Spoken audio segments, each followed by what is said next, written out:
안녕하세요, 묘한의사입니다. 아토피 비염만큼 오해가 많은 질환이 있을까요? 아토피 비염을 한번 발생을 하면 어렸을 때부터 시작을 해서 꾸준히 성인 아토피 이어지는 경우가 많고, 우리 굉장히 심한 경우들이 많죠. 심하다 보니까 환자분들이 이제 이것저것 사용하게 되겠죠. 그래서 아토피 비염은 오해가 굉장히 많은 질환 중에 하나입니다. 그래서 오늘 이 시간에는 아토피 비염의 5가지 오해에 대해서 한번 알아보겠습니다.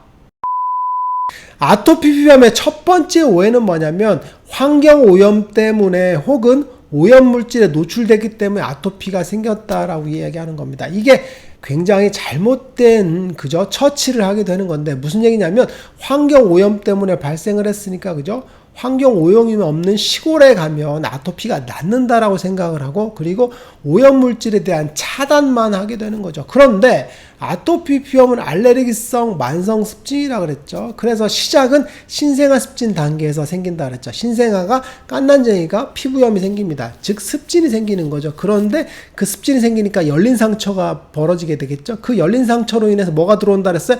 음식물 알레르기가 들어온다 그랬죠. 계란 흰자, 아니면 밀가루, 땅콩, 나무 열매, 이런 것들이 알레르기 물질들로 들어온다 그랬죠. 그걸 감작이라고 했죠.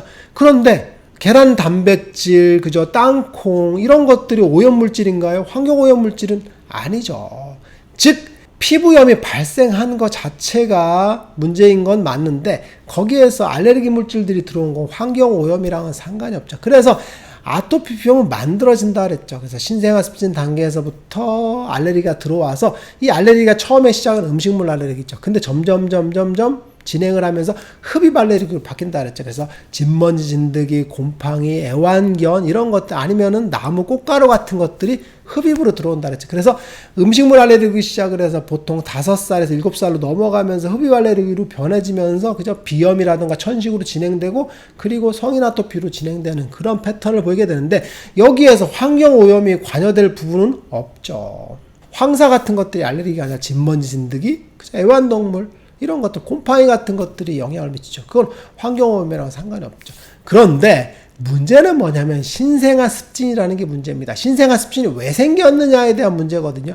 이 부분에서는 환경오염도 분명히 영향을 미칠 수가 있고, 그리고 우리가 먹는 식품 첨가물들 같은 것들이 영향을 미칠 수가 있죠. 무슨 얘기냐면, 제가 이제 습진의 관리에 대해서 음식 관리를 2가지로 한다 그랬죠. 첫 번째는 알레르기 음식 관리를 한다 그랬고, 두 번째는 염증 유발 음식을 관리한다 그랬죠. 그런데 염증 유발 음식에 속하는 게 뭐냐면, 식품 첨가물들, 이런 것들, 아니면 튀긴 음식, 기름진 음식, 매운 음식이라 그랬지. 자극적인 음식, 튀김이라고 했잖아요. 이런 음식들이 염증을 유발한다 그랬죠. 그래서 신생아 습진 단계에서 신생아가 습진이 왜 생겼느냐, 왜 자주 생기는 그런 몸으로 가느냐는 건 습진의 경향성이 더 많아진다 그랬죠. 이 부분은 분명히 환경 오염이라던가 산업화와 관련이 분명히 있긴 있습니다. 그런데 직접적으로 한 개인의 아토피로 본다면 환경 오염과는 크게 상관이 없고, 그래서 환경 오염을 피해서 시골로, 산으로, 이런 식으로 떠나거든요. 그런데 아토피는 나아요, 안 나요? 낫지 않죠. 왜 그러냐면, 음식물 알레르기가 시골로 간다고 해결되는 문제는 아니죠.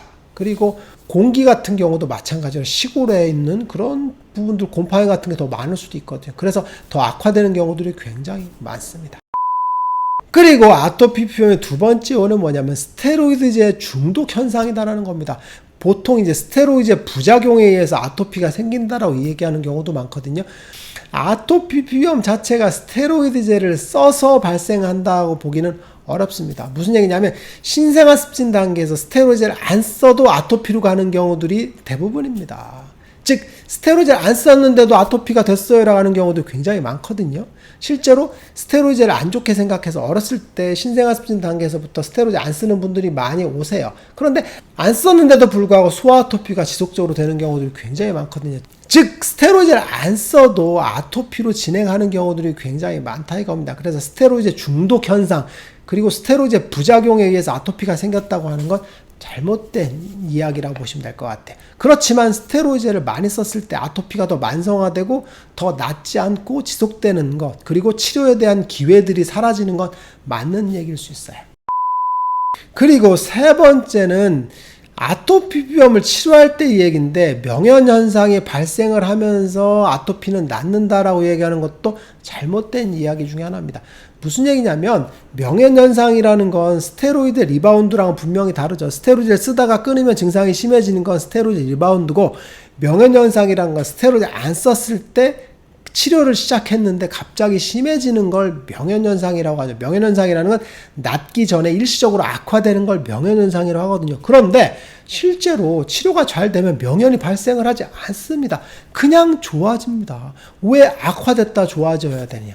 이거에 대해서 설명하기 어렵거든요. 대부분의 명현현상은 사실은 약물 부적합 반응이라던가 그죠? Adverse Drug Reaction이라고 해서 부작용이 해당된다라고 보는 게 맞겠죠. 그래서 명현현상 없이도 진짜 치료가 잘 되면 그냥 증상이 사라지는 그런 부분이라고 보시면 될 것 같아요. 그리고 네 번째는 아토피 피부염은 햇빛을 많이 쏘여주면 낫는다라고 얘기하는 경우들이 많습니다. 보통 이제 기능의학 하시거나 아니면 한방치료를 하시는 경우 중에서 햇빛에 대한 의존을 하는 경우들이 많고, 그리고 햇빛을 쏘이면 피부가 튼튼해진다고 얘기하는 경우들이 많거든요. 이게 어디서 시작됐는지는 사실 저도 잘 모르겠습니다. 보통 이제 햇빛을 많이 쏘이면 비타민 D 합성이 많이 돼서 이제 피부에 도움이 되는 경우들이 좀 있어요. 건선 같은 경우는 그죠? 비타민 D에 의해서도 이제 건선이 좀 완화되긴 하거든요. 그런데 아토피는 사실은 비타민 D랑 관련이 별로 없습니다. 그래서 햇빛을 쏘여주는 게 사실은 아토피에 전혀 도움이 안 되거든요. 오히려 햇빛을 쏘이기 위해서 우리가 여름에 노출이 되죠. 그러면 더워야 안 더워요? 덥죠. 그래서 신부체온이 올라가고 피부에 화상을 입거든요. 그래서 아토피가 더 심해지는 경우들이 더 많습니다. 지나치게 햇빛을 쏘이기 위해서 선탠을 하면서 아토피가 악화되는 경우는 무수히 봤는데 좋아지는 경우를 본 적이 없습니다. 그리고 좋아질 만한 병리적인 이유도 찾기 어렵고요.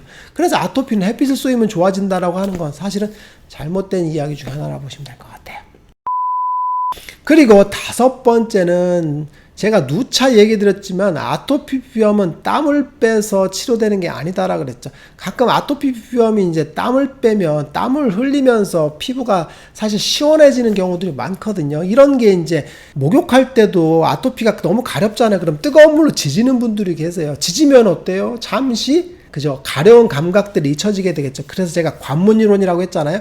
가려운 감각이 쭉 지나가는 파이프라인에 따뜻한 감각을 넣어버리면 따뜻한 감각이 지나가면서 가려운 감각을 못 지나가게 막거든요. 그걸 관문이론이라고 해요. 그래서 가려운데 뜨거운 물로 지지면 가려운 게 사라진다고 느끼죠. 똑같은 건데 차갑게 해주면 또 가려운 걸 안 느껴지겠죠. 그래서 통각 수용체, 온도 수용체 때문에 가려운 걸 줄어드는 건 이제 냉팩 같은 것들이고, 뜨겁게 지지는 건 사실은 그죠, 관문 이론에 의해서 감각들이 못 가게 하는 거거든요. 그런데 땀을 빼게 되면 사실은 땀을 흘리면서 그죠, 피부에 열발산이 되는 경우도 많거든요. 그래서 땀을 흘리고 나서는 바로는 시원하다고 느껴지는 경우들이 많습니다. 그래서 아토피의 가려움이 잠시 잊혀지는 경우들이 많아요. 그래서 땀을 빼면 아토피가 낫는다라고 생각하거든요. 그런데 지속적으로 땀을 뺐을 때 아토피는 사실은 대부분 안 좋아지는 경우들이 많습니다. 그래서 잠시 반짝하는 효과가 있기 때문에 지속적으로 그죠, 매일 땀을 빼거나 몇 년씩 땀을 빼는 경우들이 많거든요. 그런데 아토피가 이걸로 인해서 낫기는 어렵다라고 보시면 될 것 같아요. 왜 그러냐면 아토피 피부염 알레르기성 만성습진이라고 그러는데 땀이 알레르기를 줄이는 게 아니죠.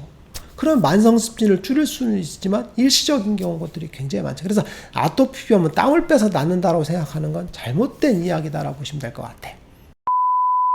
오늘 시간에는 아토피 피부염의 5가지 거짓말에 대해서 한번 알아봤어요. 아토피 피부염은 사실 현명하게 관리하고 치료했을 때 극복이 가능하다는 걸 분명히 아시는 게 중요할 것 같아요. 묘한의사에게 궁금한 것 있으면 댓글 남겨주세요. 영상을 통해서 답변하겠습니다. 빠이.